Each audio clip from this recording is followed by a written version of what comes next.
ia falar para Deus?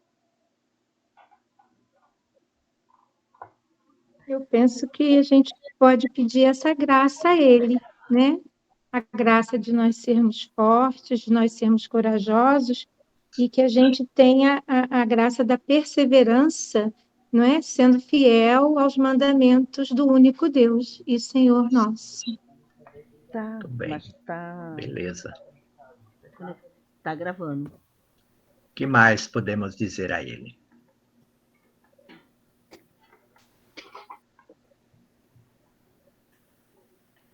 Eu peço ao Senhor, diante dos desafios que a nossa sociedade vive, desafios de descrença e desafios também de grande desrespeito aos direitos das pessoas, que Deus possa fortalecer duplamente o seu povo, para que seu povo não perca a fé, não perca a esperança, não perca a caridade, apesar de tantas dificuldades dessa vida. Alguém queria falar? Maurício?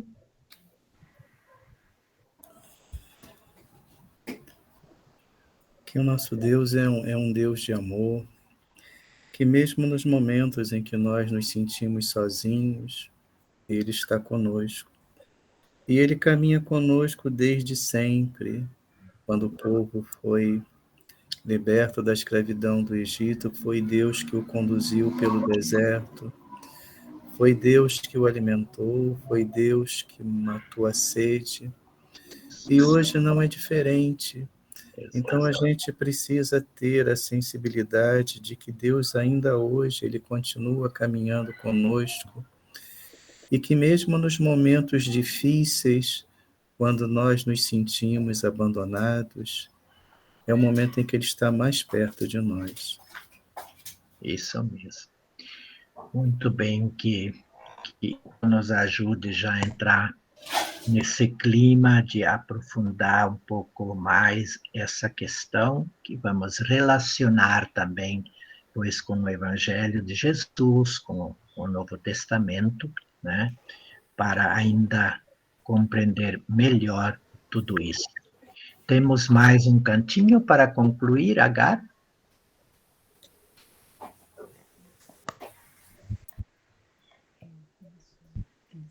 Senhor, eu sei que tu me amas. Senhor, eu sei que tu me amas. Senhor, eu sei que tu me amas. Senhor, eu sei que tu me amas. Senhor, eu sei que tu me amas, Senhor. Eu sei que tu me amas, Senhor. Eu sei que tu me amas, Senhor. Eu sei que tu me amas. Glória ao Pai, ao Filho e ao Espírito Santo. Como era no princípio, agora e sempre. Santo. Amém. Muito bem. E agora o nosso tema é a fé no Deus único, né? Falei antes com o pessoal que entrou primeiro, que eu fiquei muito admirado com este projeto de vocês, fazer esta ligação de Josué, relacioná-lo com o Novo Testamento, principalmente com o próprio Jesus Cristo. Eu acho que é uma experiência muito bonita a gente fazer um pouco este confronto. E para iniciar, então, nós vamos ter um texto do capítulo 24 de Josué, e depois, mais adiante, para comparar com o texto do Evangelho de João. Então, todos podem procurar na sua Bíblia, Josué 24, do versículo 14 a 27, né? E alguém vai ler para nós, mas sempre é bom acompanhar no nosso texto também. Né? Leitura, pode ler? Sim? Leitura do livro de Josué, capítulo 24, versículo 14 ao 27. Agora, pois, temei ao Senhor e servi-o de coração íntegro e sincero. Lançai fora os deuses a quem vossos pais serviram do outro lado do rio Eufrates e no Egito, e servi ao Senhor. Contudo, se vos desagrada servir ao Senhor, escolhei hoje a quem quereis servir. Se aos deuses a quem vossos pais serviram no outro lado do rio, ou aos deuses dos amorreus, em cuja terra habitais. Quanto a mim e a minha família, nós serviremos ao Senhor. O povo respondeu: longe de nós abandonarmos o Senhor para servir a deuses estranhos, pois o Senhor, nosso Deus, foi quem nos tirou, a nós e a nossos pais, da terra do Egito, da casa da escravidão. Foi Ele quem realizou esses grandes sinais diante de nossos olhos e nos guardou por todos os caminhos por onde peregrinamos, e no meio de todos os povos pelos quais passamos. O Senhor expulsou diante de nós todas as nações, especialmente os amorreus, que habitavam na terra em que entramos. Portanto, nós também serviremos ao Senhor, porque Ele é nosso Deus. Então Josué disse ao povo: não podeis servir ao Senhor, pois Ele é um Deus santo, um Deus zeloso, que não suportará vossas transgressões e pecados. Se abandonardes o Senhor e servirdes a deuses estranhos, Ele se voltará contra vós e vos tratará mal até vos aniquilar, depois de vos ter tratado tão bem. O povo, porém, respondeu a Josué: não, é ao Senhor que serviremos. Josué então disse ao povo: sois testemunhas contra vós mesmos de que escolhestes o Senhor para servi-lo? Eles responderam: sim, somos testemunhas. Sendo assim, disse Josué: tirai do meio de vós os deuses estranhos e inclinai os vossos corações para o Senhor, Deus de Israel. O povo disse a Josué: serviremos ao Senhor nosso Deus e obedeceremos à sua voz. Naquele dia, Josué fez uma aliança para o povo e lhes propôs, em Siquém, preceitos e normas. Josué escreveu essas palavras no livro da lei de Deus. A seguir, tomou uma grande pedra e ergueu-a ali, debaixo do carvalho do santuário do Senhor. Então, Josué disse a todo o povo: esta pedra servirá de testemunha contra nós, pois ela ouviu todas as palavras que o Senhor nos falou. E ela será testemunha contra vós, para que depois não renegueis o vosso Deus. Muito bem, muito obrigado. Vejamos agora um pouco qual é o contexto em que está inserido este texto. Olhem o versículo 1, todos olhem o versículo 1 do capítulo 24. Josué reuniu em Siquém todas as tribos de Israel e convocou os anciãos, os chefes, os juízes, os intendentes, e eles se apresentaram diante de Deus. E aí significa que ele convocou uma assembleia, né?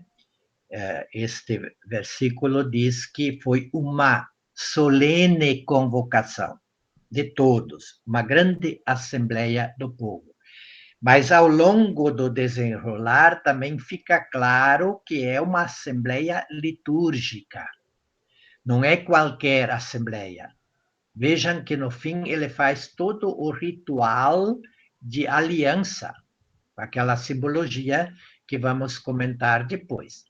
Portanto, é, de certa forma, uma espécie de celebração histórica extremamente fundamental para toda a caminhada histórica do povo, no momento em que eles já estavam na Terra, que foi dom e conquista.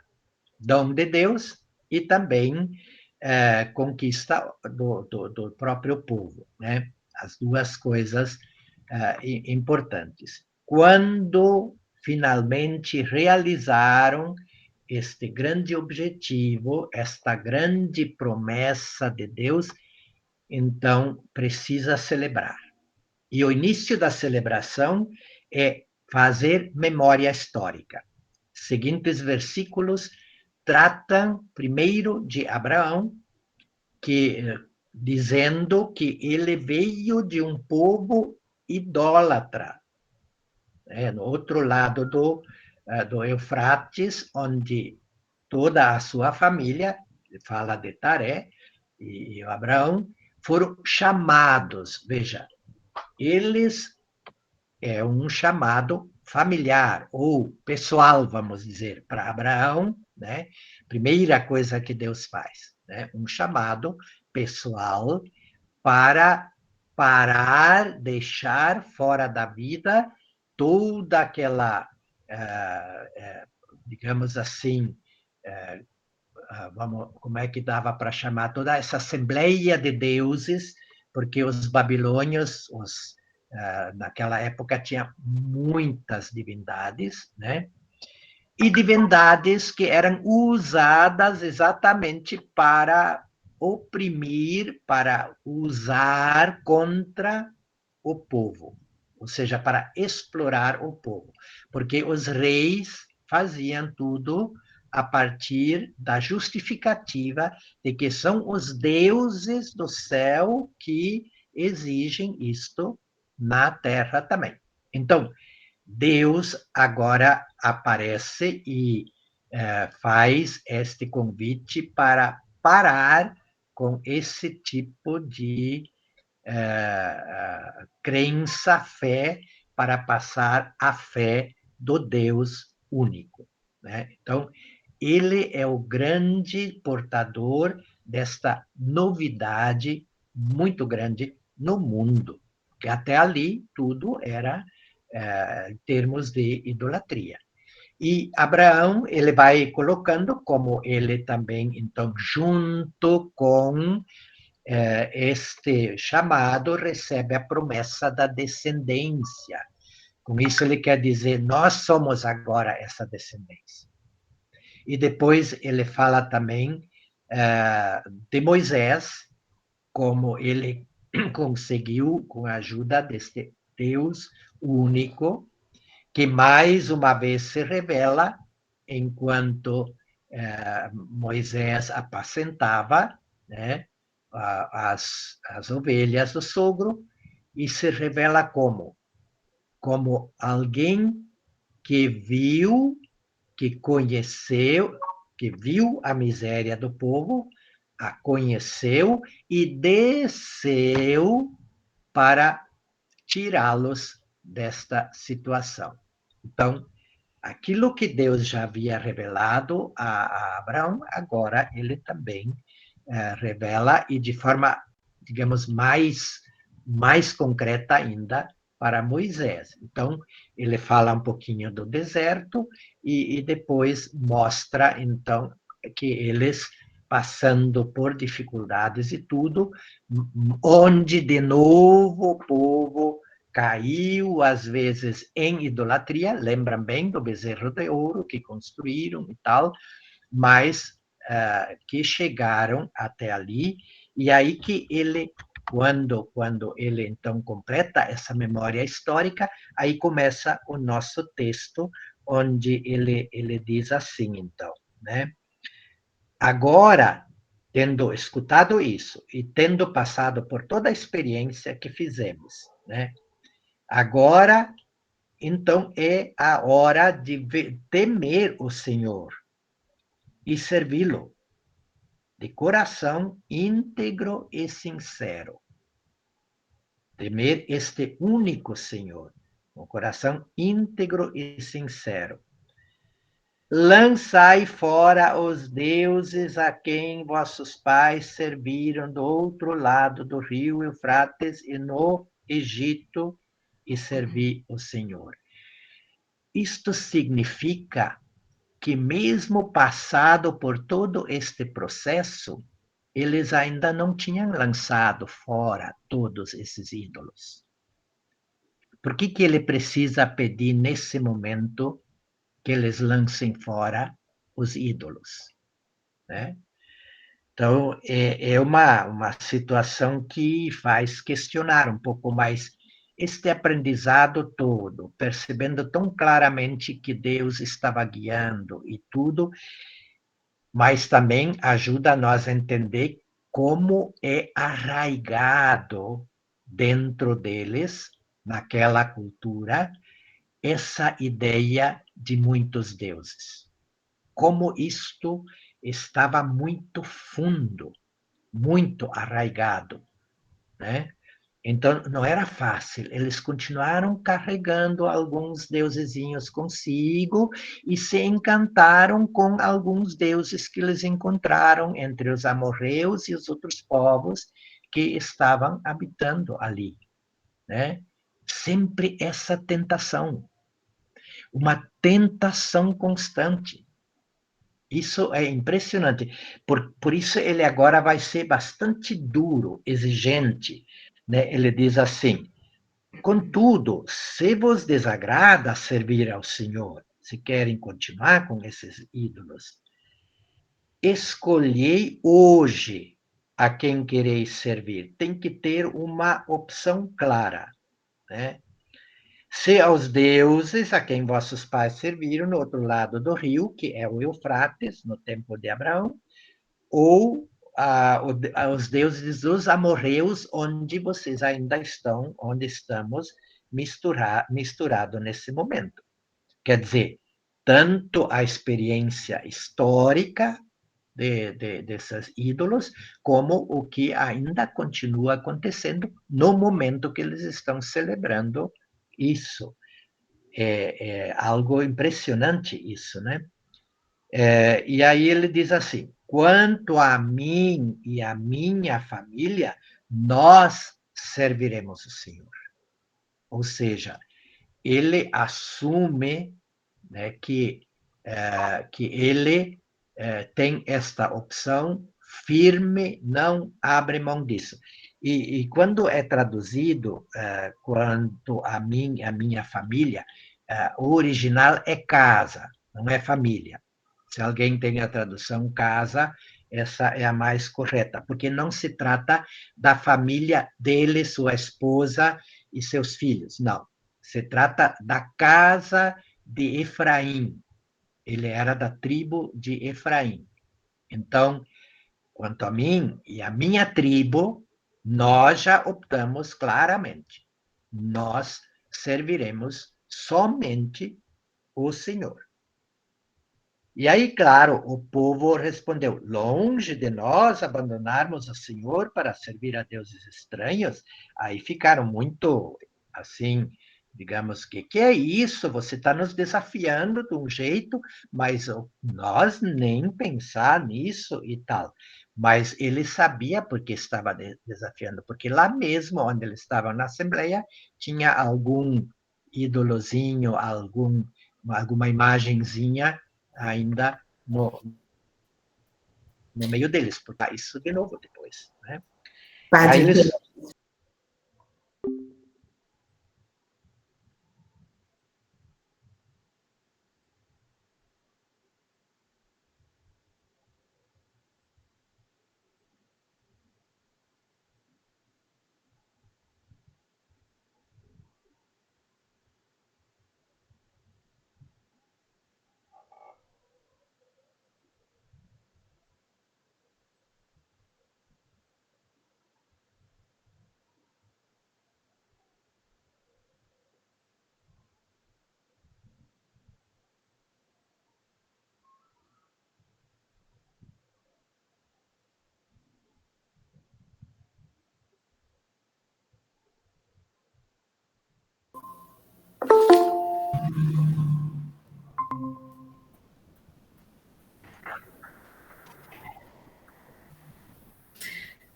Boa noite, de volta aqui.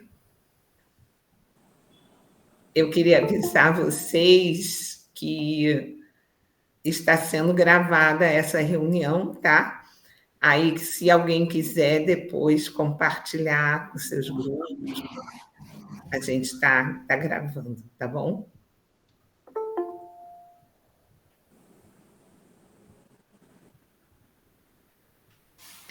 Padre Décio, nem deu tempo, eu levantei o dedo para lhe avisar, mas não deu tempo, cortaram a gente aqui. O senhor está sem som. Aos pouquinhos estão voltando.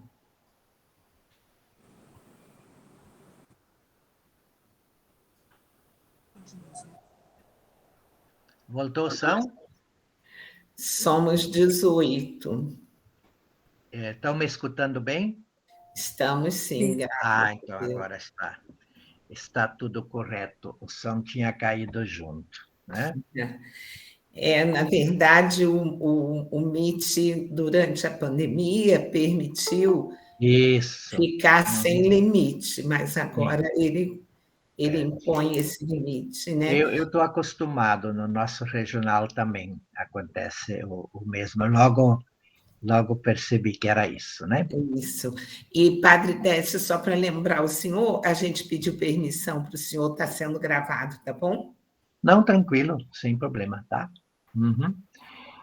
Então, veja, continuando, estávamos dizendo, né, que o povo, então, a reação dele foi assim de alguém que diz, não, o que é isso? Esse é o nosso objetivo e tal, né? Pois o Senhor nosso Deus foi quem nos tirou, aí eles mesmos fazem a recordação, foi Ele que nos tirou do Egito.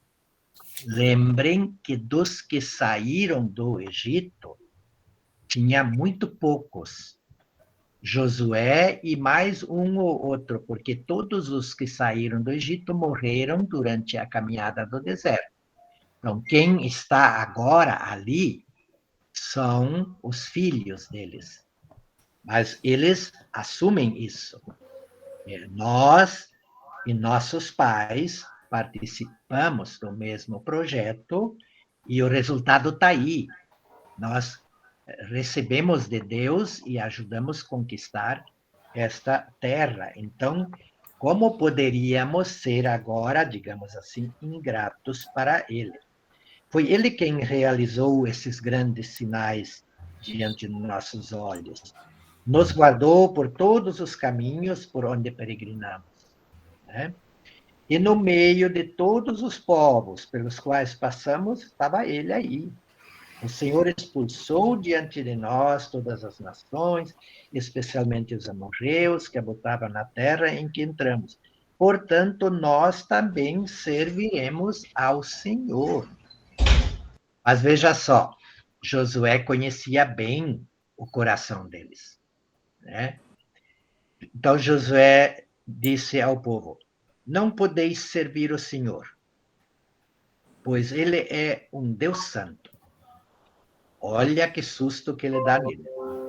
Um Deus zeloso, e não suportará vossas transgressões e pecados. Se abandonardes o Senhor e servirdes a deuses estranhos, ele se voltará contra vós e vos tratará mal, até vos aniquilar depois de vos ter tratado tão bem. E aí eles, claro, tremem um pouco. O povo, porém, respondeu a Josué: não, é ao Senhor que serviremos. Josué então disse ao povo: sois testemunhas contra vós mesmos de que escolhestes o Senhor para servi-lo? Eles responderam: sim, somos testemunha. Sendo assim, disse Josué, tirai do meio de vós os deuses estranhos, inclinai os vossos corações para o Senhor, Deus de Israel.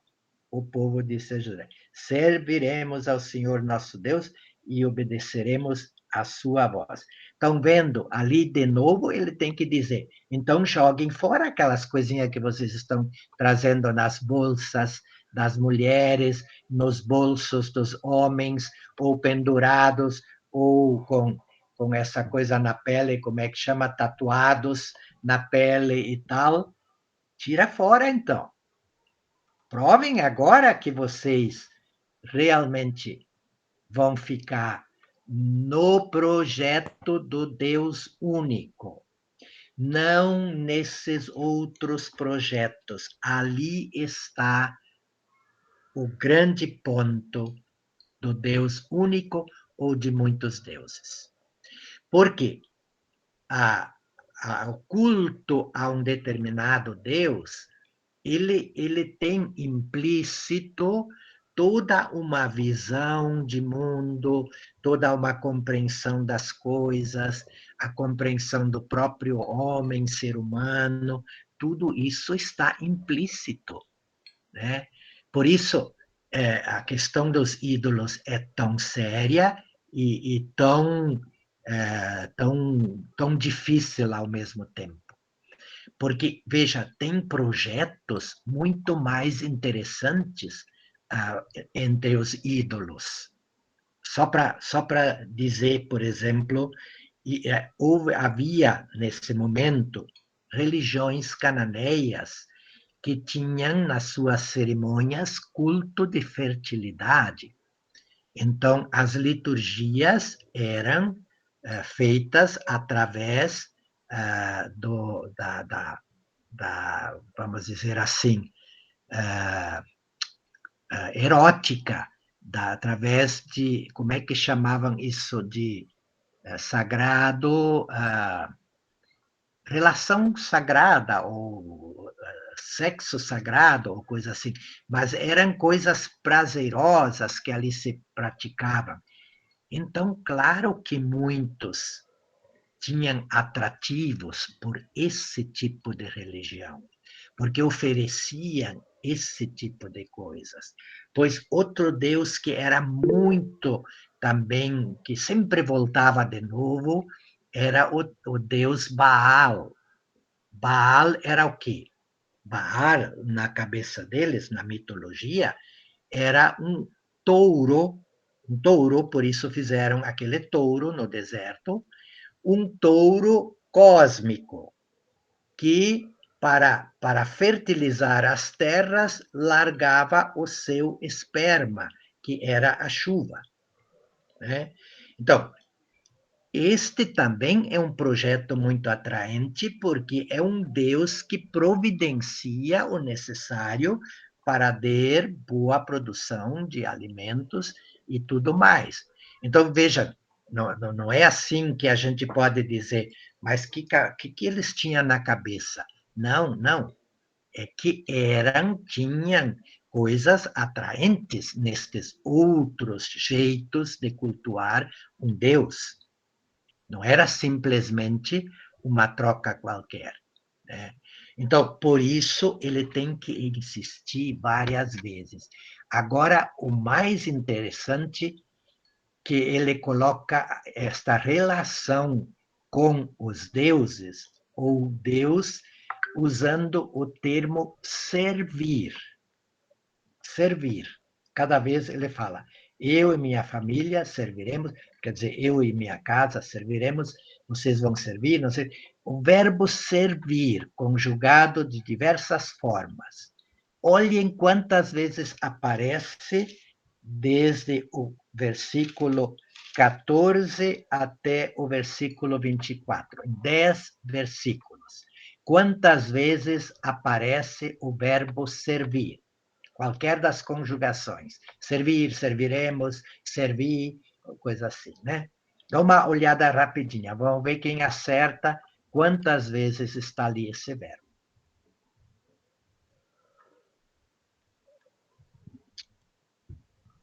Alguém arrisca?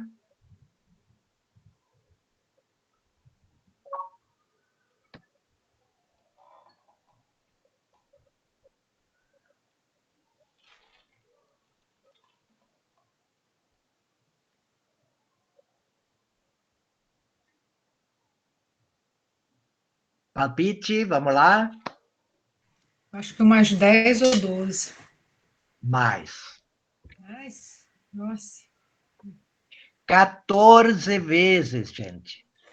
Em 10 versículos, 14 vezes aparece o verbo servir, em diversas conjugações. Primeira pessoa, segunda pessoa, no vós servireis, nós serviremos, e assim por diante, né? Isso é, então, uma coisa muito importante. Uma palavra que aparece 14 vezes, 2 vezes 7. 7 é o número perfeito. 2 vezes 7 é mais que perfeito. E 3 vezes 7 é perfeitíssimo, porque é só Deus que é assim. 3 vezes 7, né? Mas ali ele pede 2 vezes 7, que é a perfeição humana, né? Não pode mais haver nenhuma dúvida e também nenhum desvio. Quando ele volta e meia no texto, ele fala nem para a direita nem para a esquerda, não tem nada a ver com a nossa direita e esquerda de hoje. Quer dizer, em qualquer lado, ele quer dizer, com essa expressão, em qualquer lado, em qualquer realidade, não pode haver desvio, para qualquer lado, né? Então, ele faz, de fato, ali um compromisso muito sério, mas muito sério mesmo.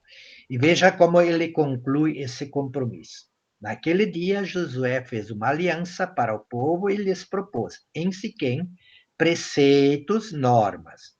Josué escreveu essas palavras no livro da lei de Deus. Muito sério.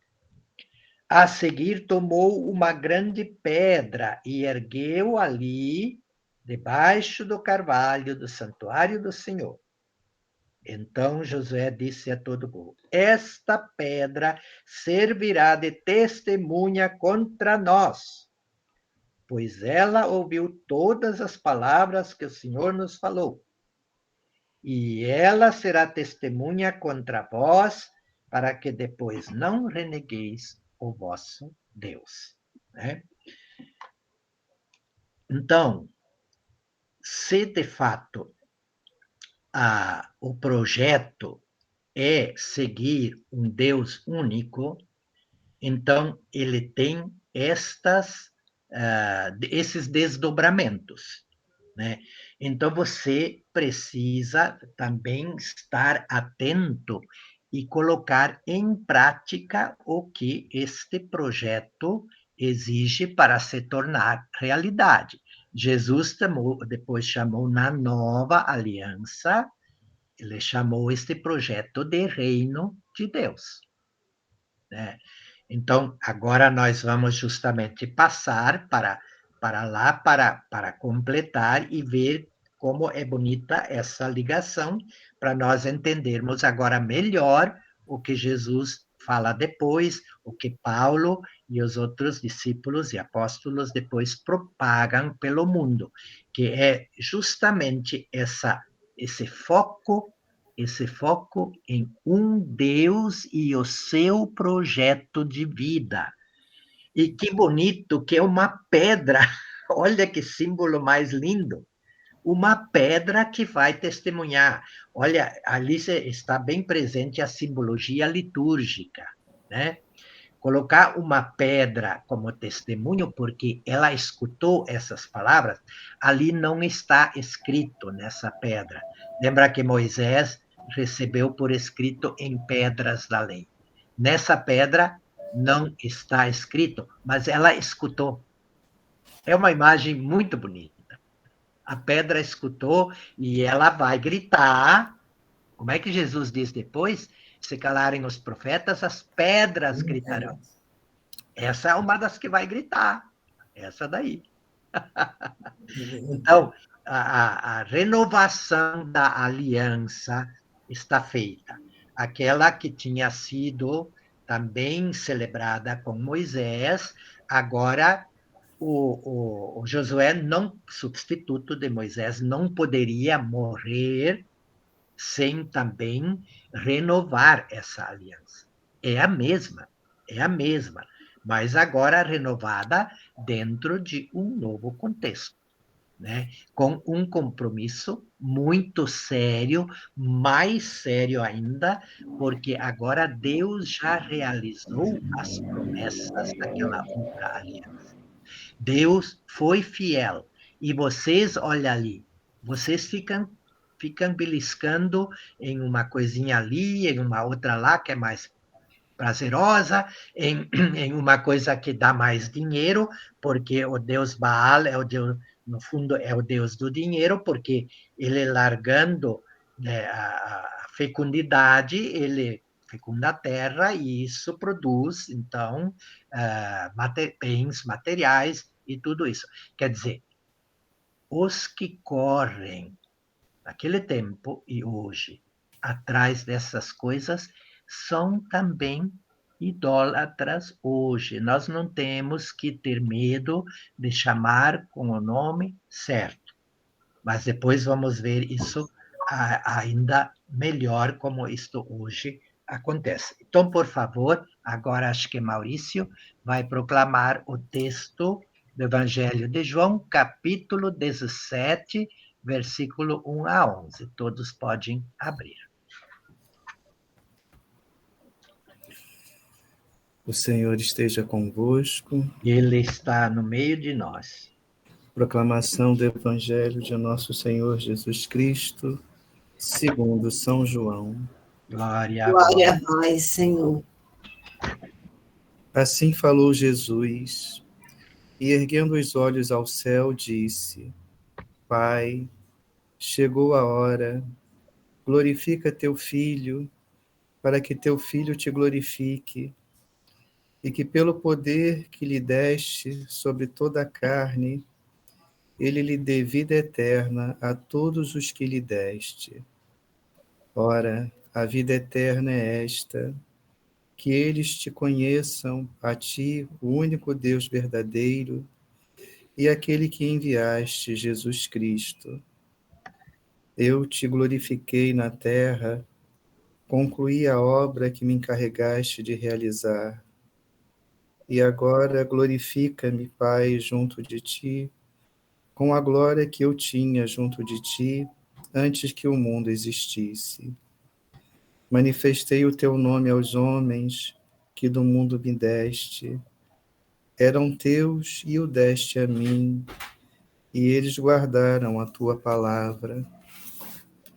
Agora reconheceram que tudo quanto me deste vem de ti, porque as palavras que me deste eu as dei a eles, e eles as acolheram, e reconheceram verdadeiramente que saí de junto de ti, e creram que me enviaste.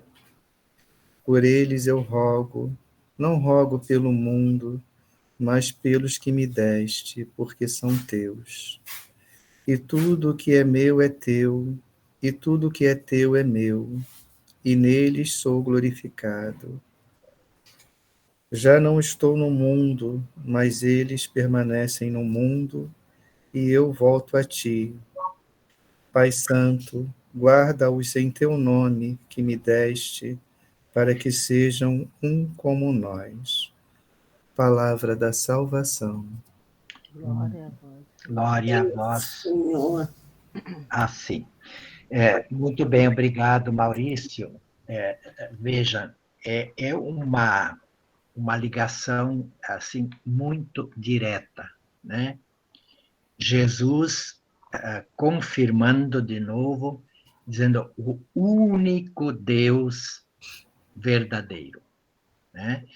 Claro, antes ele tinha falado do Espírito Santo e agora aqui ele fala do Pai, mas ele insiste nisso. E essa é a nossa fé. Um único Deus em três pessoas, né? Mas um único Deus. A Trindade é este projeto de amor, de fraternidade, de igualdade, de relações justas, amorosas, fraternas, solidárias.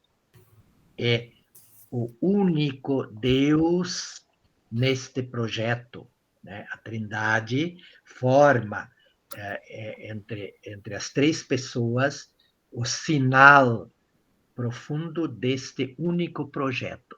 Deus, comunidade de amor.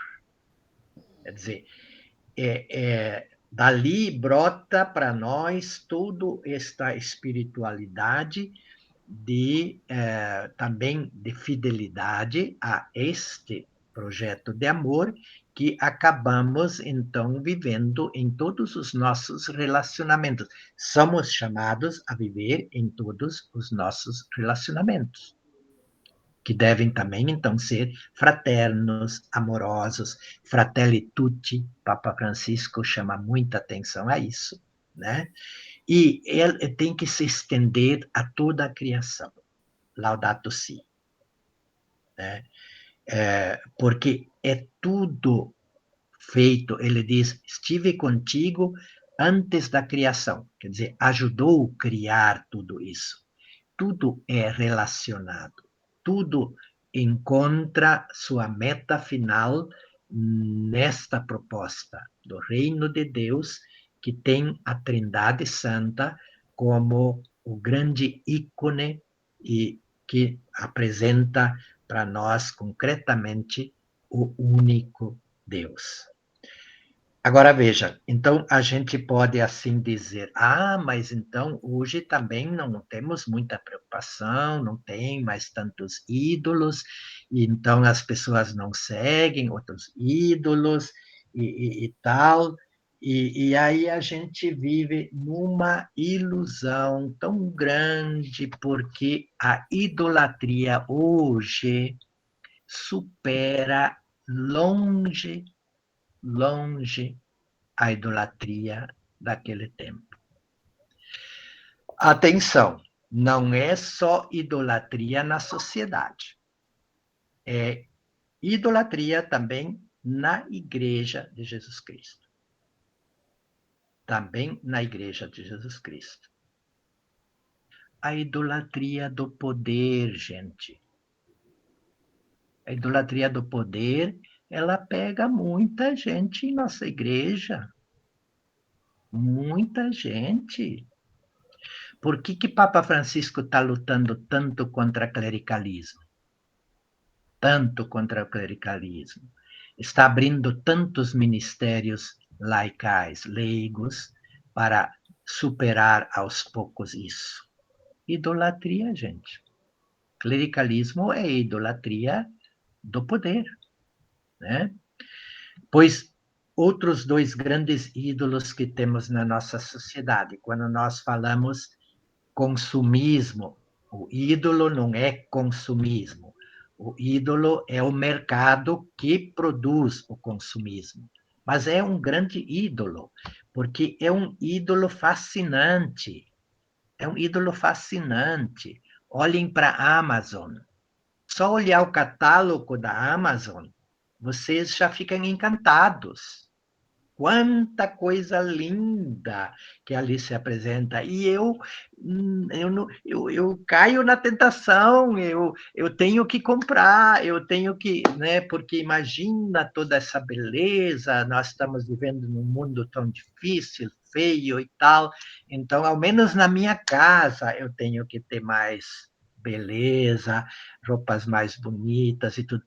Gente, é um ídolo impressionante. Impressionante. O ídolo da beleza. Veja, os povos daquele tempo tinham as deusas da beleza. Por exemplo, na Grécia, Afrodite era a deusa do amor e da beleza. Então, as mulheres todas queriam ser Afrodites, né? E os homens queriam ser Apolo, que era também o deus da beleza. Olha os deuses bombados que hoje estão por aí. Querem ser Apolos. E mulheres querem ser Afrodites. Gente, é uma idolatria terrível. Veja, aquelas pessoas que ficam mudando totalmente o seu corpo, com plástica, mais plástica, mais plástica, isso é uma ofensa ao Criador, gente. A plástica é boa, tem sentido, porque muitas vezes sucedem situações onde alguém tem que colocar, tem que reestruturar a face ou alguma coisa, sim, porque teve um acidente, porque teve isso, porque teve aquilo, mas por pura egolatria, por puro egoísmo, querendo ser a mais bela ou o mais belo, porque isso atinge todos, né? Isso é idolatria pura, não é projeto de Deus. No projeto de Deus, nós já temos o nosso formato. Nós temos só a agradecer. E a beleza, ela vem mesmo do jeito que Deus nos fez. Porque ela vem mais de dentro do que de fora. Né? Então, eu posso ser uma pessoa sorridente, eu posso ser uma pessoa de bem com a vida, isto é beleza principal. Né? E também, veja, na Cananeia, onde eles estavam, tinha a Astarte. A Astarte também era deusa da beleza e deusa dos cultos à sexualidade, tudo isso, né? E o Baal, eu já falei, não era da beleza, mas da fertilidade e tudo mais. Então, hoje também, para cada coisa, nós temos, por exemplo, eles tinham deuses do comércio. Hermes é o deus grego para todas as negociatas, para a gente fazer bem essas coisas. Mercúrio, em Roma também, né? Ele que ajudava a trambicar, fazer os trambiques. Né? Então, para todos os tipos de necessidade, tinha deuses. Hoje também nós vamos correndo atrás de gente, e quando não é pior, e colocamos Deus como ajudante de fazer os trambiques. O Deus único usado, seu nome usado em vão. Gente, isso é mais grave do que a gente imagina. Né? Eu vou falar uma coisa bem grave que talvez vocês acompanharam esses dias, há poucos dias aconteceu no nosso país. Eu não quero que vocês interpretem isso com nenhum viés político. Eu quero falar porque só pelo fato não é pelo fato daquela pessoa ser um político. Mas uma pessoa qualquer que dissesse o que ele disse, isso que eu quero focar, o que ele disse. Ele usou um versículo do Evangelho de Mateus, aquele onde Pedro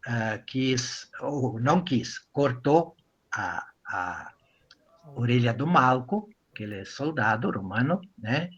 E Jesus mandou ele ensacar ir para longe e pegou a orelha e colocou de volta. Pensa, mais anti-violência do que Jesus é impossível. Reconstituir, ele sim faz uma operação plástica que não existia na época para reconstituir a orelha. Quer dizer, isso é um gesto absolutamente pacífico e tolerante. E diz para Pedro, cai fora, porque nós precisamos ali nos confrontar de outra forma, mas não por violência. Né? Mas essa pessoa usou este versículo para dizer que Jesus só não usava revólver porque naquele tempo não tinha revólver. Talvez para muitos passou assim em vão, mas isso é uma ofensa muito grande a nosso Deus. Uma ofensa muito grande a Jesus Cristo e a todos os seus seguidores. Eu me senti muito ofendido, Porque esse não é o nosso Cristo do Evangelho. Não é o Cristo do Evangelho. De forma nenhuma. De forma nenhuma, né? Mas veja, nós somos muito parados, nós aceitamos, admitimos e vamos relevando, não fazemos nenhum tipo de nada para que isso não suceda de novo, né? E não foi a primeira vez que Jesus Cristo foi muito mal interpretado e mal usado em falas que são insuportáveis. Para nós, católicos, apostólicos, romanos, deveriam ser realmente insuportáveis. A gente precisa se indignar diante disso. Nós estamos no mesmo ritmo, veja, tanto do Antigo Testamento para o Novo, onde Jesus precisa dizer com todas as palavras, né, que o único Deus verdadeiro é este. Tudo o que se desvia para outras coisas não tem a ver com o projeto dele. Pensa, projeto de armar o povo e colocar Jesus no meio. Não tem palavras suficientes para nós nos indignar. Não tem palavras suficientes. É uma questão de honra nossa que foi atingida. Porque nosso Jesus foi nosso mestre, Jesus Cristo foi desfigurado. Não podemos admitir isso, gente. Desculpem se eu insisto, mas eu acho que é muito grave, muito grave. É um exemplo que é gravíssimo, né?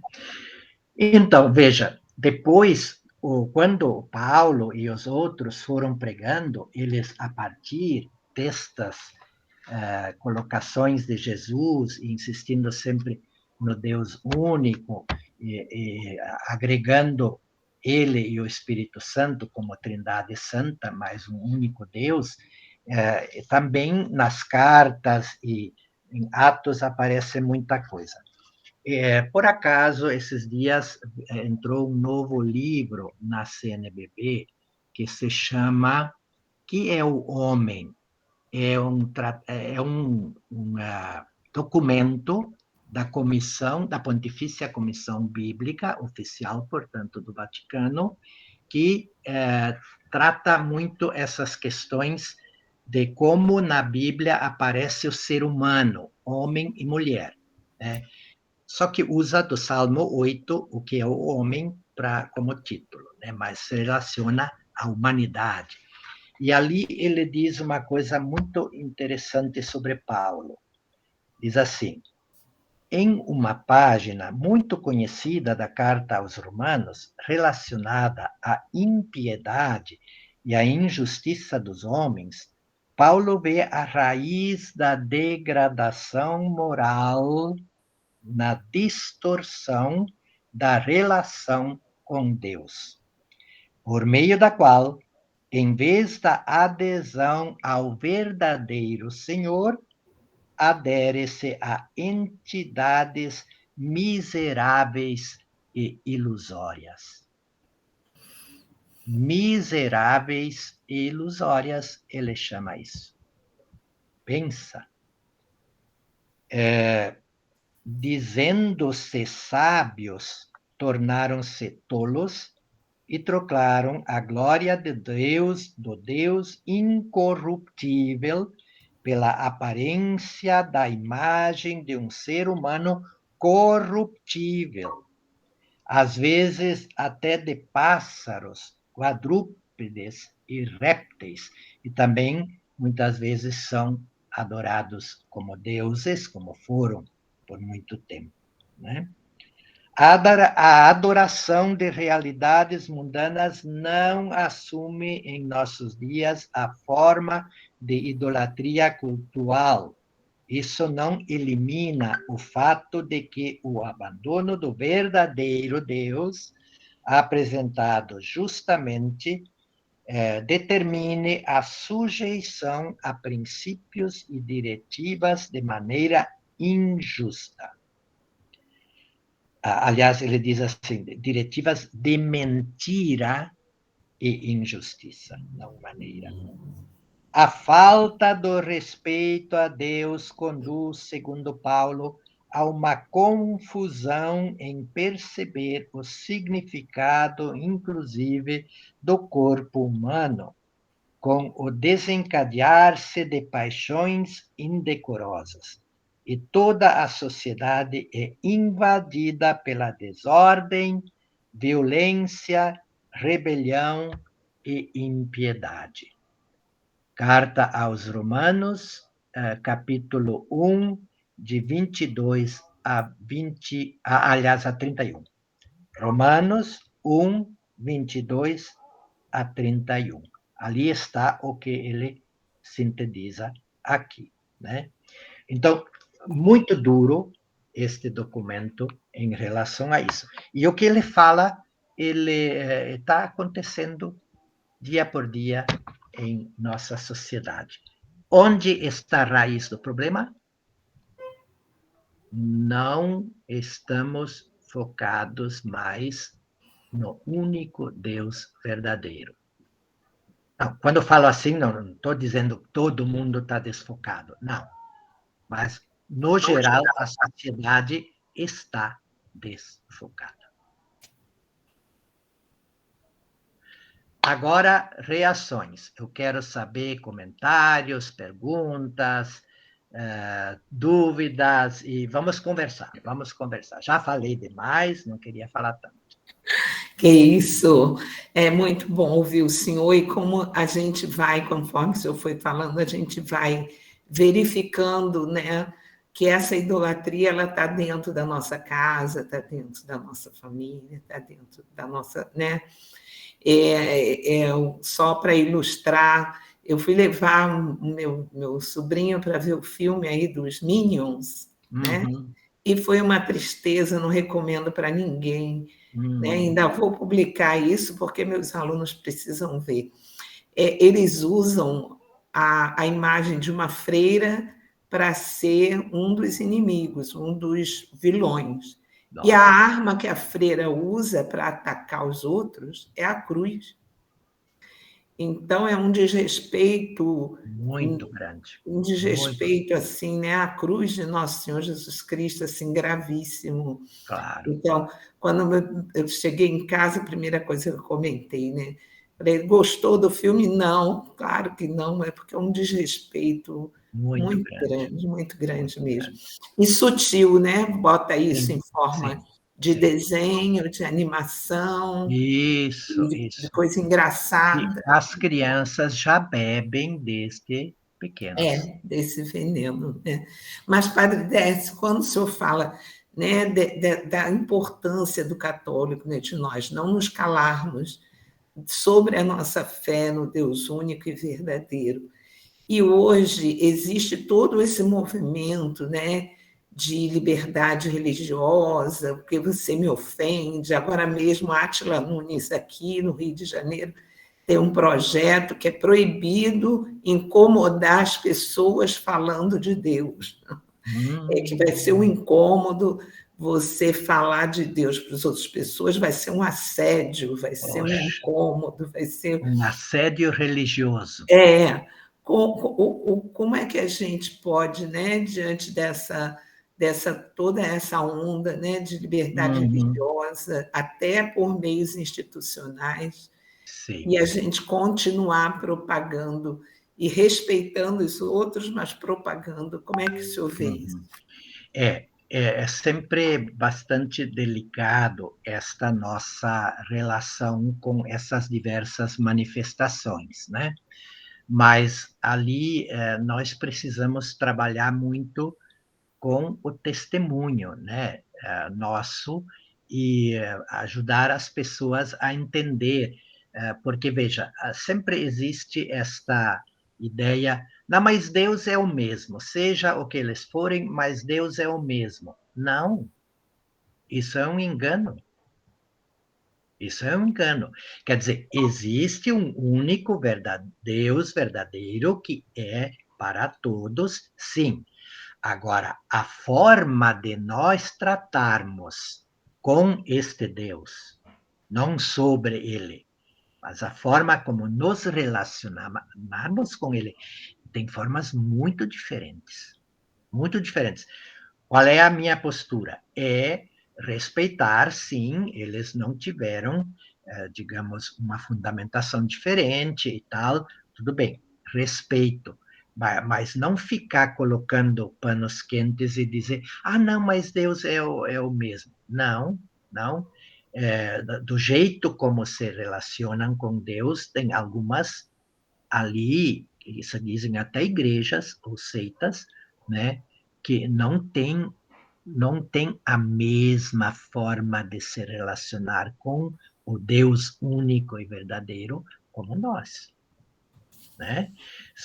E isso tem que ficar claro para nós, né? Sem nenhum tipo de marginalização, nem nada, são seres humanos, nossos irmãos, como o Papa pede na Fratelli Tutti, amizade social. Amizade social é uma coisa de respeito, de criar laços e tudo mais, né? Mas não alimentar essa ideia de que todos estão adorando de forma verdadeira o Deus único, né? Não é assim, né?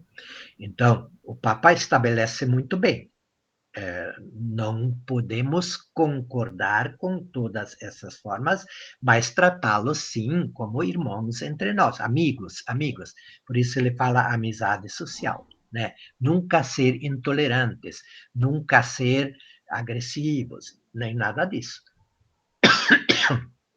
Mas termos a consciência de que o único Deus verdadeiro não é adorado, às vezes, de forma adequada, não. Por exemplo, vamos citar um exemplo também muito recente que mostra muito claro isso. Aqueles pastores, todo respeito, eu tenho muitos amigos pastores, mas aqueles que fizeram todo aquele rolo no MEC, gente, eles não adoram o mesmo Deus que nós. Você lembra aquela mulher que estava dormindo uma vez? Não adoram. Quer Não, dizer, olha como ela tá o cabelo dela. até falam do que mesmo tá Deus que nós temos, mas não tem uma relação adequada com ele.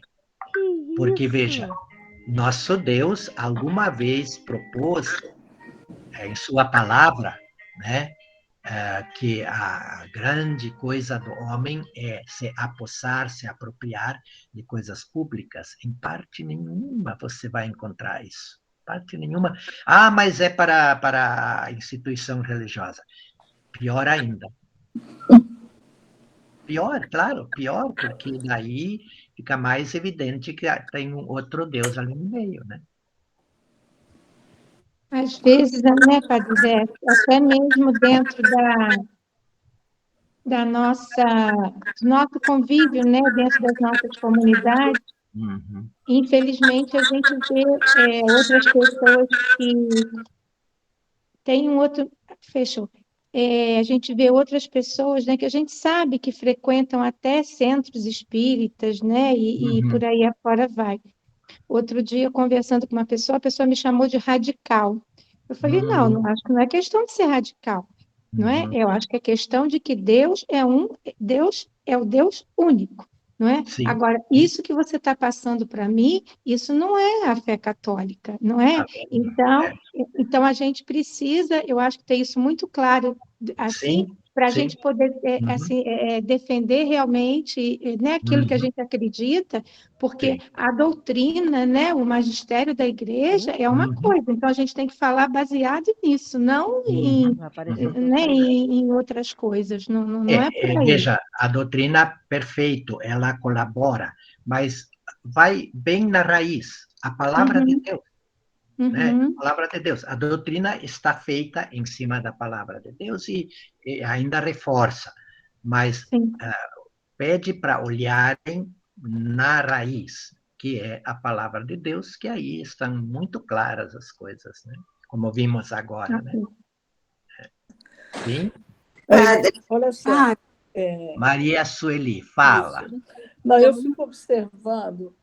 Quando nós tivemos o plebiscito do desarmamento, na hora que a gente estava lá começando a campanha, eu falei, isso aí vai dar de 10-0. Lógico que o desarmamento vai passar, não vai ter isso. E a gente viu como que foi duro. Verdade. E como eu percebi assim, que as lideranças da igreja contribuíram para que aquilo fosse aprovado, para que a gente tivesse direito a ter arma dentro de casa. Como se a arma do sujeito fosse aquilo, fosse garantir segurança. E agora eu fico observando, nós estamos em pleno ano de eleição. E aí continuam usando o nome de Deus em vão. E as lideranças das nossas comunidades continuam ainda acreditando nessas, propagando essas coisas que a gente vê por aí. Aí eu fico pensando, meu Deus, por que caminho que nós vamos tomar? E nós não estamos nem no começo. Pois é, verdade. Não estamos nem no começo. Não, é muito... Realmente, esse questionamento, Maria Sueli, ele é muito sério. Muito sério. Acho que você está percebendo muito bem o triste que é a gente ter que lidar com isso, né? Veja, eu sou também, faço pastoral numa paróquia bem concreta ali, né?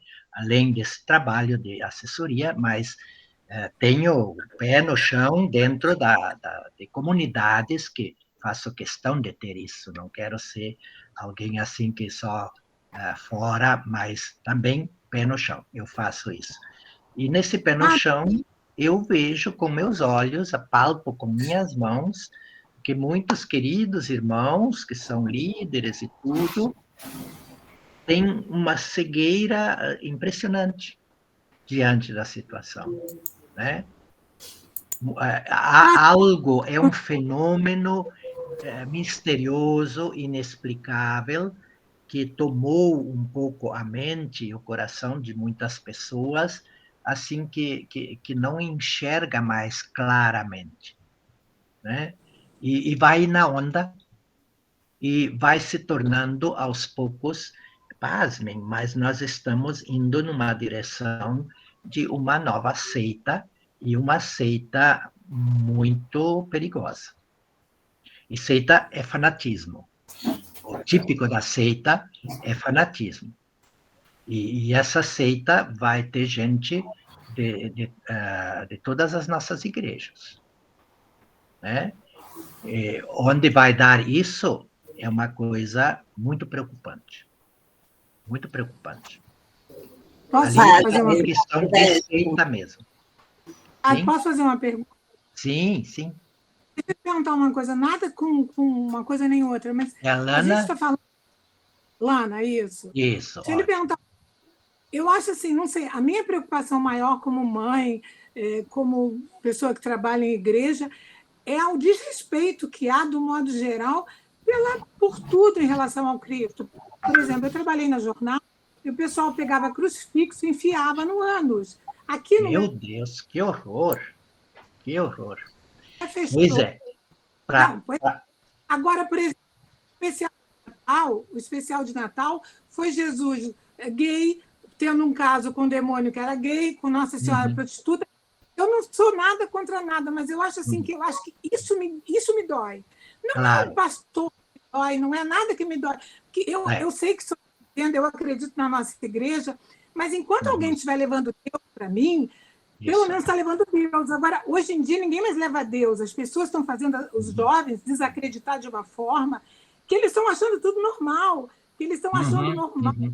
Ao desrespeito, estão achando normal chamar Nossa Senhora de piranha e ficar por isso mesmo, e ainda rirem, achar bonitinho. Sim. Então, não sei, eu entendo, mas eu acho que, para mim, não é alguém pegar uma arminha e fazer brincadeirinha ou algo do gênero que me deixa nervosa, essa falta de respeito, falta de... Sabe? As pessoas, essa falta de... Eu sou da época que, por exemplo, aqui no Rio de Janeiro, quando botaram um carnavalesco ali, eu acho que era Joãozinho 30, eles botaram pano em cima do Cristo. Hoje não, hoje o demônio estava na pista, matando o Cristo, fazendo... E a igreja não fala nada.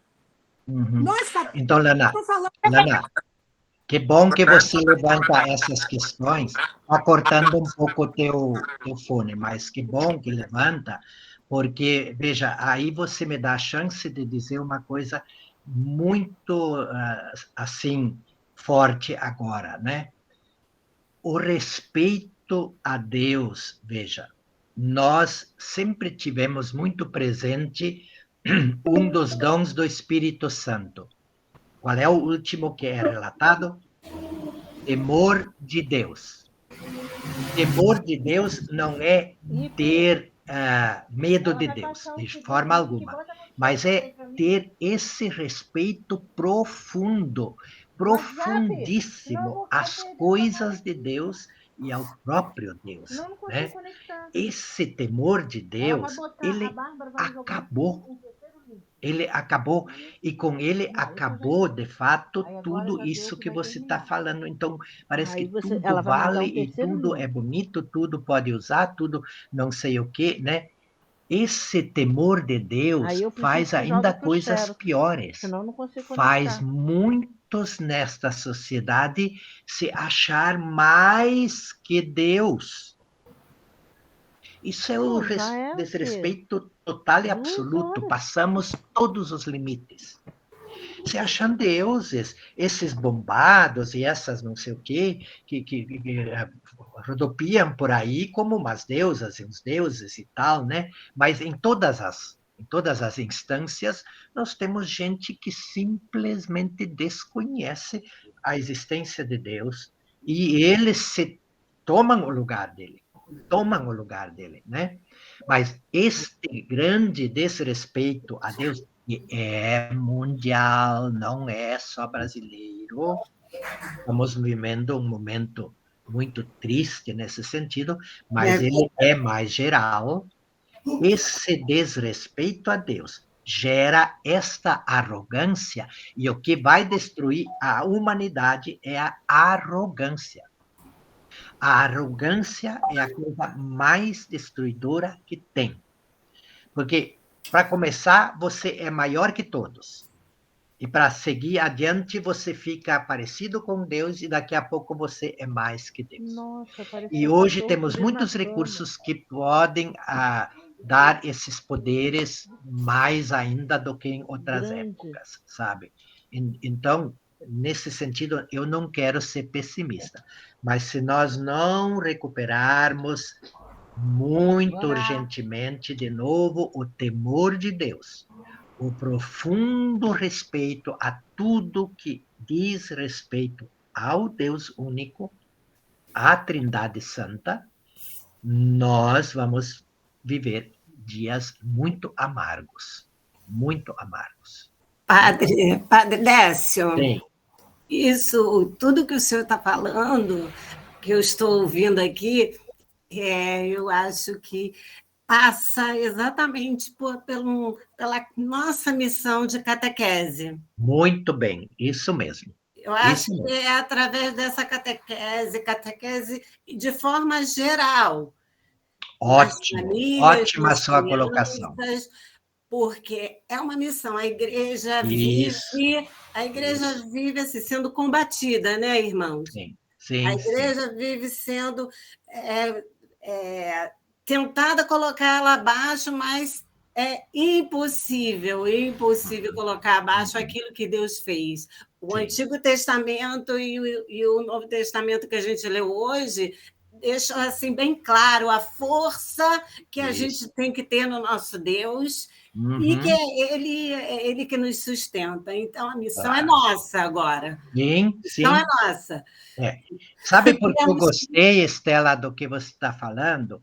Porque quando a gente faz uma análise assim como nós estamos fazendo, a partir da Bíblia e agora a realidade, às vezes dá um certo, puxa, mas então começa assim um certo desânimo, não temos força diante de tudo isso. Mas você está dizendo, temos, e é verdade. Então, isso que a gente faz deve servir de estímulo e de desafio, não para o contrário. Estímulo e desafio. Ajudar a tirar o medo. é tirar o medo. Então, é o que Deus disse para Josué: não tenhas medo, seja forte e corajoso. E a catequese, com certeza, é um grande canal. A ABP, a Animação Bíblica, outro grande canal. Temos, assim, muitos canais, porque, veja, com eles estão conosco gente ainda criança, adolescente, jovem, adulto, quer dizer, atingimos muita gente. Isso. E podemos ajudar a reverter esse quadro. Não podemos nos conformar com esse quadro. De jeito nenhum. Eu penso que aí vai nessa questão justamente das escolhas, né, que a gente faz e com o nosso testemunho, com a nossa ação evangelizadora dentro da igreja, do ambiente que a gente tiver, não é? Simplesmente você vai deixar de fazer o quê? Se aquele canal, né? Se aquela pessoa promoveu determinada coisa, simplesmente você faz essa análise crítica e deixa de assistir isso. E aonde você tiver... Outra ideia, né? boa. E família, por exemplo, quando acontece esse tipo de coisa, eu trago isso para dentro da minha casa e falo com as pessoas: vocês viram determinada coisa? Não é mais para a gente assistir determinado canal ou determinado teatro, entendeu? Porque eu acho que né? A atitude concreta que a gente pode fazer. E isso a gente vai ensinar para o nosso catequizando, os nossos companheiros de pastoral, a fazer a leitura crítica em cima da palavra de Deus, em cima do magistério, em cima da doutrina da igreja, e acabou aquilo ali para a gente que é católico, acabou. Né?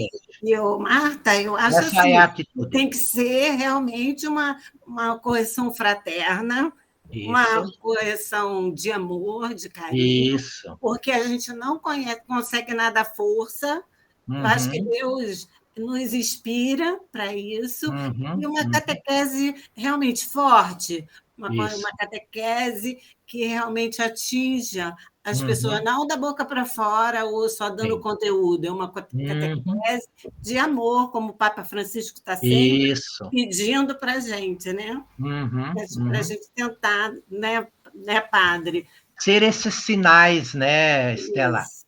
Sinais que revelam este Deus verdadeiro, não essa idolatria que paira sobre nós aí, que cria essa certa escuridão ao nosso redor.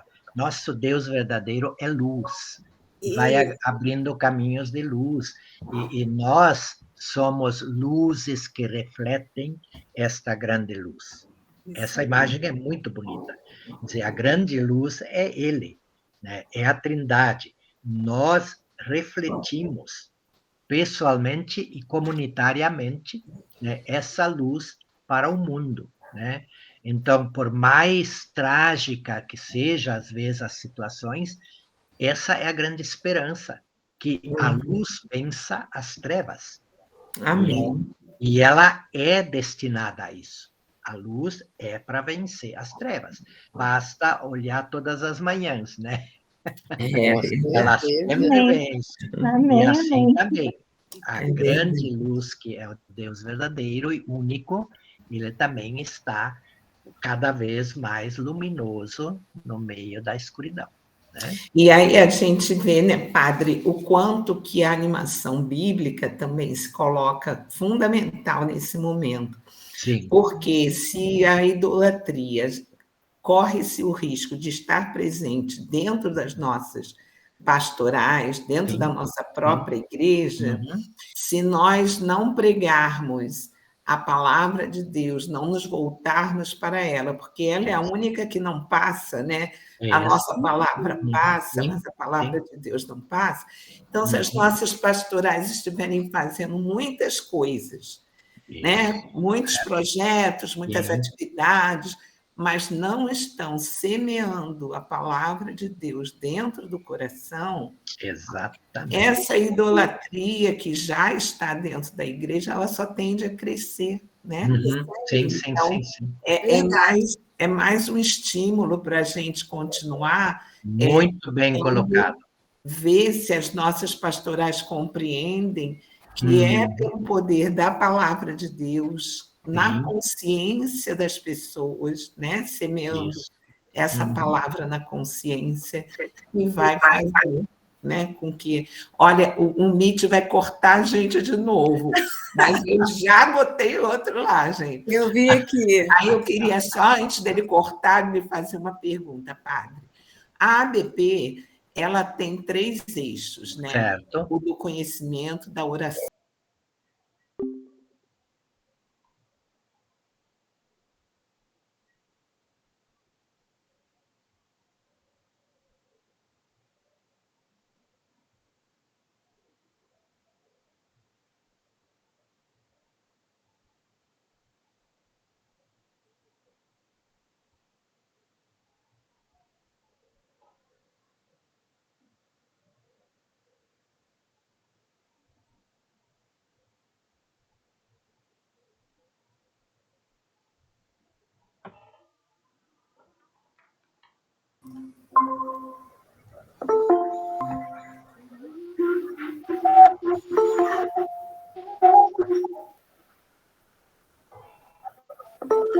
Eu tentando falar rápido, mas ele foi muito mais rápido do que eu.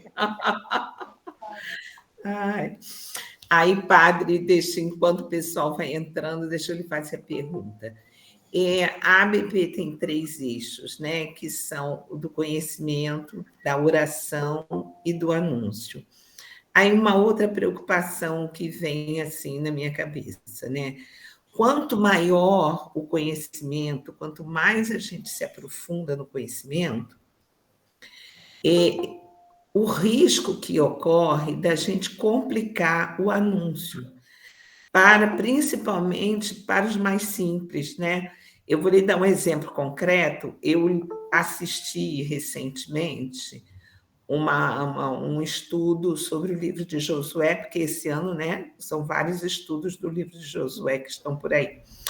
E a pessoa que deu o estudo, ela se preocupou mais de 12 minutos em provar que não existiu o Muro de Jericó. Mas ela buscou argumentos arqueológicos, buscou isso, buscou aquilo, e fotos e desenhos da antiguidade que provavam que não tem, que ter. Aí, tudo bem, né? A gente não pode levar a Bíblia a pé da letra. Mas eu me pergunto, uma pessoa simples que veja uma live dessa, que é aberta ao público, ela sai fortalecida na fé ou ela sai com dúvida? O que o senhor acha? Como é que o nosso conhecimento, nosso aprofundamento no estudo, ele pode ser feito, mas sem complicar o anúncio para as pessoas mais simples? O que o senhor acha? O senhor está sem som.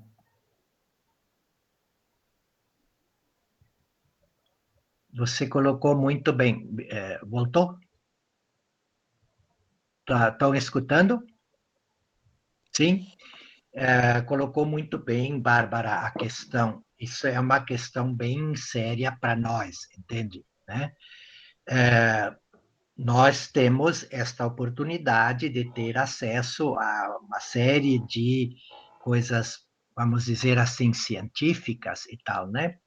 Mas precisamos cultivar uma arte, né? Por exemplo, hoje eu estou falando com um público iniciado em ABP, iniciado em Bíblia, né? Estou falando com um público onde eu posso usar o linguajar que eu estou usando. Eu acho que não escandalizei ninguém, né?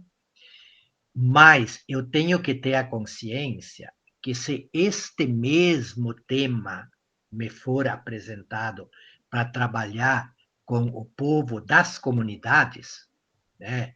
Não falando de lideranças, falando o povo das comunidades que tem sede da palavra de Deus. E a gente precisa levar, eles têm esse direito, né? Mas aí eu preciso usar um linguajar muito a nível. Veja, não é um linguajar mais baixo. O contrário. é um linguajar mais alto no sentido de me sintonizar com eles, entende? Isso é muito difícil, veja, porque a maioria dos assessores, professores, nós temos muito esta formação acadêmica, e quando vamos para a base, também achamos que dá para derramar simplesmente o mesmo linguajar acadêmico, né? Então, não dá, não dá. Isso é completamente prejudicial, vou ser bem claro, prejudicial. Porque você vai colocando, assim, minhocas, vocês sabem o que é, minhocas na cabeça das pessoas que, em vez de, então, se apaixonar mais pela palavra de Deus, começam a ter um pouco de resistência, porque ali tem essas coisas que não sei o que e tal. Então, você tem que ter um cuidado muito grande, né, com isso. Sempre reparar bem quem está contigo, para você explanar, para você falar alguma coisa.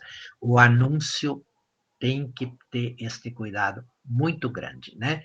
E aí, veja, uma situação um pouco difícil, porque alguns assessores e professores têm o dom, assim, de fazer esta ginástica, vamos dizer assim, né? De passar para uma linguagem acessível para todos, e outros não é culpa deles. Não é culpa deles, né? Tem pessoas que, de forma alguma, conseguem transformar um linguajar acadêmico em um linguajar popular, que crie relação, assim, sintonia com o povo, né? Então, mas que é muito sério isso, Você não pode brincar com a fé do povo. Você precisa ser muito delicado, né? Principalmente com as pessoas que não estão ainda muito introduzidas, iniciadas neste caminho de compreensão, conhecimento da palavra, né? Então, o anúncio tem que ser diferente, né? Tem que ser com mais calma e também com um linguajar que não... porque tem muito essa coisa psicológica. Às vezes, se destrói na pessoa uma crença, uma forma de ver, e não se coloca outra no lugar. Cito como o exemplo máximo que eu conheço o Carlos Mesters. Carlos Mesters, a maioria de vocês conhece, né? Frei Carlos Mesters. A forma de ele trabalhar a Bíblia com o povo, né? Com o povão mesmo, né? Ele mexe com alguma coisa assim, né? Ele acaba desconstruindo um pensamento, uma forma de perceber, e imediatamente ele coloca o outro no lugar. Ele nunca deixa vago esse espaço, né? Então, tu não pode chegar e provar com A mais B e tal, as coisas, e fica assim, né? Não. Se você desconstruiu alguma coisa, né, você precisa recolocar logo algo que seja mais adequado, que seja mais, digamos assim, eficiente para o crescimento da fé da pessoa. Nunca pode diminuir a fé da pessoa. Você está ali servindo ao Deus único, como diz Josué, né, para ajudar as pessoas a crescerem em sua fé e não para diminuírem a sua fé, né? Então, esse cuidado é muito importante. Ou começar... E veja, é uma arte, mas é uma arte que se pode treinar. Não é uma arte que tem que ser natural, né? Para alguns é natural, mas é uma arte que se pode treinar muito bem, né? Né? O perigo, né, padre, de, em vez de semear fé, semear dúvidas. Isso, né? Exatamente. Então, quer dizer, aquilo que eu acreditei até hoje não existe, e será que o outro existe? E a outra coisa existe? Eles fazem, o povo faz este raciocínio. Aí é Mas, perigoso, né? Boa Obrigada. noite, Padre Décio. Eu gostaria também de fazer uma colocação que me Quem está deixou. falando? Sou a Patrícia. Ah, Patrícia, fala. Que me deixou muito preocupada, e assim, dentro da nossa diocese, que sou de Mangaratiba, a nossa diocese pertence a Itaguaí. Né? E, então, com o sínodo, essa questão foi aberta, que era o que vem saindo da Igreja Católica, né? As pessoas que estão saindo da Igreja. E aí foi feito um questionário na nossa diocese, com a escuta sinodal, e já foi passado alguns dados que foram coletados, e o maior dado informado foi a falta do conhecimento da própria doutrina da Igreja Católica, né? Então, vocês colocaram também muito bem, como a Estela, como Bárbara, né? A Lana, acho que também falou. Eu acho que esse conhecimento é também um fato muito importante, é um ponto muito importante, porque muitos que saem não conhecem a própria fé, né? Verdade. Eu acho isso muito importante também. Concordo plenamente. Eu acho que quanto mais nós podemos conhecer os nossos, a base, digamos assim, da nossa fé, os ensinos do magistério, né? Ter um pouco um olho nisso para a gente ir acompanhando também como vai se acrescentando, porque a tradição nossa, ela é uma tradição dinâmica, né? Nós temos tanta beleza que vem desde 2000 anos, desde Jesus, né? Mas ao passar dos tempos vai agregando sempre mais alguma reflexão. Então, ter esta preciosidade de uma tradição dinâmica, acompanhar isso, é muito bom, muito importante, muito, muito fundamental, até assim, para a gente se situar bem diante das coisas da igreja, né? Muito bem colocado. Queridos, mais alguém? A gente não vai passar para a quarta, né? Não, só queria falar. Por causa do MIT, não. Estou perguntando por causa do Padre Décio, por causa de vocês. Não, também. eu não tenho problema, pode ir até de madrugada. Acho que a Agar queria falar. Eu só queria falar uma coisa, né? Eu estava ouvindo tudo assim, e ver como é que a inspiração de Deus, nosso Papa, como está inspirado, pedindo a animação bíblica, porque essa é a única forma da gente voltar para o eixo, né? Da gente voltar para o caminho. Muito bom, muito bom. Porque Deus, eu estava assim pensando o tempo todo, né? Porque a gente vê a ação do Espírito Santo nesse Papa que está vendo toda essa questão que a Igreja Católica está enfrentando, e ele, inspirado, vê assim, olha, vamos tirar o clericalismo, como o senhor falou, né? Botar o povo, e a Bíblia com o povo, para que esse povo perceba que é um único Deus que pode salvar essa terra, né? Muito bom, é verdade. Tem um vídeo dele, novinho aí, onde ele fala que a gente não deve começar o dia como as galinhas. Ele ainda falou assim, a tradução está lá, que a gente não deve começar o dia como as galinhas ciscando, mas sim se alimentando da palavra de Deus, para que ela fique no nosso coração e a gente saia espalhando durante o dia, entendeu? Achei assim, né? Ele foi muito, muito firme na colocação dele, como sempre. Mas foi ótimo. Pode procurar lá aqueles stories do Vatican News, que está lá. Olha só, que legal. Não, ele usa exemplos assim bem simples. As parábolas de Jesus, né? As parábolas de Jesus. Ele usa as mesmas, assim, a mesma metodologia de Jesus, a pedagogia de Jesus, né? Também simples, né? Com os gestos que ele faz. A questão que estava falando, né, Bárbara falando, né, do simples, né?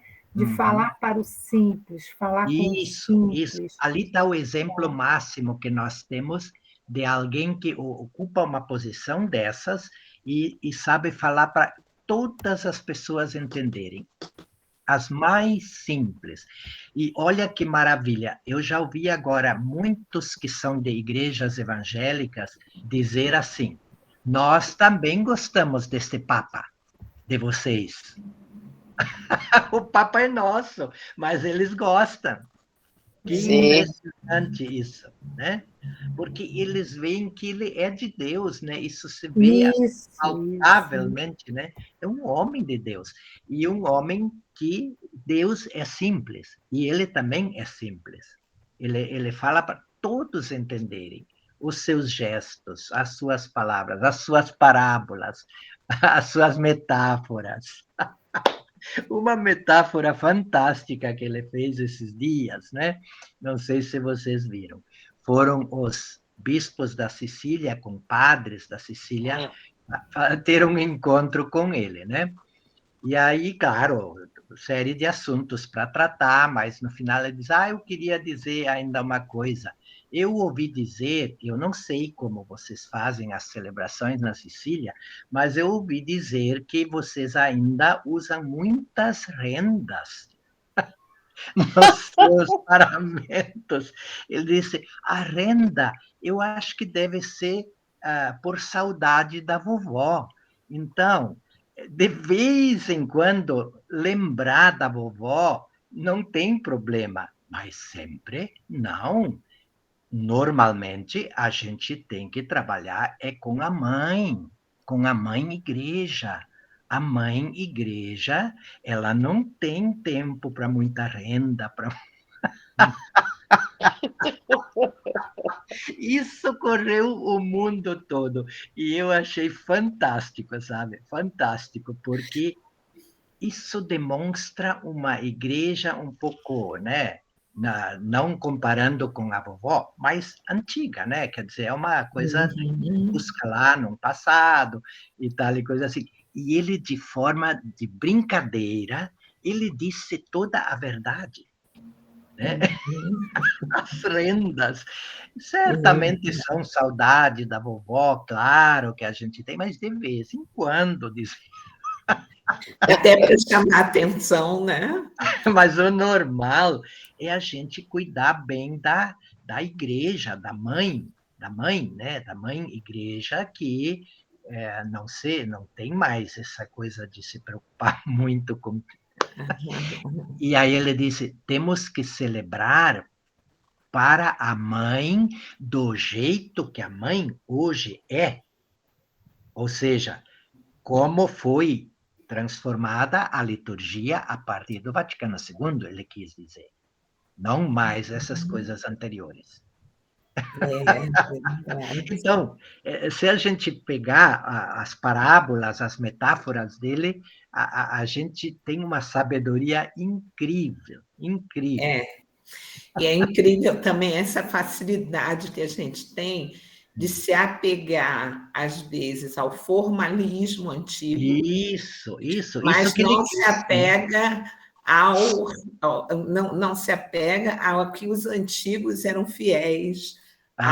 Isso. Não é? Isso, verdade. Então, quer verdade. dizer, é mais fácil me apegar, né, a um costume antigo, né, um formalismo antigo, do que eu me apegar que antigamente minha mãe não mentia, meu pai não mentia. Isso. Então, os ensinamentos antigos. A vovó fazia rendas, mas ela fazia muitas obras de caridade, ela fazia muita solidariedade, isso que tem que prevalecer. Prevalecer, verdade. Às vezes eu copio aquilo que me interessa, né? Aquilo que me interessa, eu copio. Aquilo que exatamente. Então... É verdade. É isso mesmo. Isso, padre. Olha, padre Décio, vou contar só mais uma. Uma vez, uma moça me chamou para ser ministra, né, da Eucaristia. E eu, discernindo, falei: olha, não acho que no momento não é isso, não. Aí ela veio e comentou comigo: você tinha que ser, porque aqui está precisando de gente assim. Você vê, fulana aceitou ser ministra, mas não vem de calça assim, não vem de sapato assim, não vem de não sei o que, não sei o que lá. E eu aqui dentro de mim, então não sirvo. Eu não sirvo para isso mesmo. Foi bom que eu disse não, né? Que bom que eu disse não, mas ela descreveu tanto defeito na outra, porque não tinha o sapato assim, porque não tinha a calça assim, porque não tinha... Eu falei, então, eu acabei de confirmar que não é para mim, porque as pessoas, às vezes, se apegam a coisas assim. Eu não vou dizer... Olha só, Bárbara, o que você está dizendo é uma conexão direta com o Deus mercado. Por que ela quer tudo assim? Porque este Deus, que é propagado pelas nossas televisões e tal, ele exige hoje, né, para a espiritualidade dele, né, ele exige esse tipo de ofertas. Você tem que ver sapato especial, você tem que ser o vestido especial. Isso é típico do resultado, da consequência de a gente ter fé neste Deus, né? E este Deus é certamente hoje o maior dos deuses, dos ídolos que temos entre nós, e o segundo maior é o Estado, por causa do poder. O poder, ele também exige muito sacrifício das pessoas, né? Se nós temos, de novo, 33 milhões de pessoas passando fome, é um número oficial, é uma estatística científica, né? É o sacrifício que o Deus Estado exige. Isso é religioso. Isso é religioso. É uma coisa muito impressionante que a fome do povo seja uma coisa religiosa. Religiosa no sentido de um sacrifício para um Deus chamado Estado, né? Então, não é só o fato de ter esta pessoa agora, depois outra coisa assim, não é isso. Não é isso. O Estado como tal, a estrutura de Estado, ela exige esse tipo de sacrifício. Veja, os nossos queridos representantes lá, eles também têm que cuidar tipo de sapato, tipo de gravata, o tipo de terno, tudo. Este Deus, Estado, ele tem um modelo, né? Vamos dizer assim, ele tem as suas túnicas, é como a religião. Ele tem os seus paramentos. Você tem que estar com esses paramentos, senão você não faz parte do, digamos, do status alto deste Deus, né? Então, tudo, se você olha um pouco com olhos de enxergar idolatria, você hoje discerne muito bem onde ela está se manifestando, né? Então, os dois maiores deuses, isso não é brasileiro, isso é mundial. Mundial. É verdade. Dois maiores deuses em voga hoje, ídolos, são o mercado e os estados, o Estado, né? Dos quais os diversos estados são cúmplices, né? E fazem os sacrifícios, exigem os sacrifícios para estes grandes deuses, né? É verdade. Diante disso tudo, somente sendo fortes e corajosos. E corajosos, isso mesmo. Desafio aceito por nós todos para ser fortes e corajosos. E não nos intimidar com a grandiosidade desses ídolos e desta religião social que está por aí. Nenhum medo, mas enfrentamento com todas as armas que nós temos, e temos muitas. Né? Amém. Otimismo, gente. Padre Décio. Que bom. E aí o senhor receba mais uma vez a nossa gratidão, né, Dinália? Dinália ficou quietinha. Dinália, quer falar com o Padre Décio? Agradecer mais uma vez. Pode agradecer. Tranquilo, né, Padre Décio? Eu já botei os meus elogios todo no início. Tá ótimo, tá ótimo. Nem precisava tanto, Dinália, já. Não, mas tu é a nossa, como é que se diz? É o nosso coringa, é o nosso amuleto. Isso me alegra. Ai, meu Deus. Contanto que eu nunca seja um ídolo para vocês. Não, ídolo não. Tu é o nosso amuleto, nosso coringa. Esse eu rejeitaria. Isso. Não, esse tu não é. Não, pode deixar que tu não vai ser.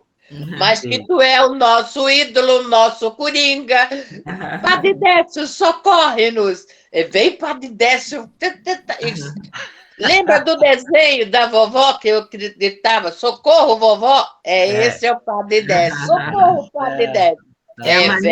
Mas quem tem que agradecer também sou eu, viu? Essa alegria que eu encontro em vocês, esse desejo de lutar mesmo com força, né, dentro desta perspectiva do reino de Deus, assim, aprofundando cada vez mais a sua palavra, né, essa luz tão grande para a nossa vida, isso, para mim, é um enriquecimento muito grande também, né? Sempre a gente compartilha coisas que ajudam um e outro, a todos nós, né?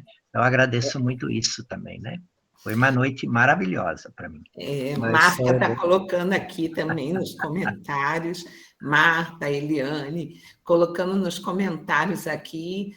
Agradecimentos. Isso, os agradecimentos à sua disponibilidade, às suas palavras, seus ensinamentos aqui, e a maneira da Dinália dizer o quanto nós gostamos do Senhor é o jeito próprio dela, mas é só para dizer mesmo o quanto o Senhor tem sido nosso amigo, o quanto o Senhor tem estendido a mão para a gente, e a gente é muito grato a isso mesmo, porque o nosso desejo é caminhar junto com a igreja, né? Caminhar ouvindo a voz dos pastores. E se a gente corre atrás de um pastor, é porque a gente quer ouvir a voz dos pastores, né? Os pastores... Aí depois não querem que eu fale. Sem clericalismo, Bárbara, né, colaborando com o Francisco, sem clericalismo, viu? Não. O Padre Décio, a gente senta para fazer a ata, né? Porque nós fazemos a ata. Aí a Bárbara não faz uma ata, a Bárbara faz um testamento. Aí eu viro e falo com ela assim, Bárbara, tenha paciência, Bárbara, vamos encurtar isso aqui, seja direto. Não, isso é só contigo, eu não vou, não. Isso é só com você. Aí eu falo para ela, Bárbara, vamos... Gostei dessa vez.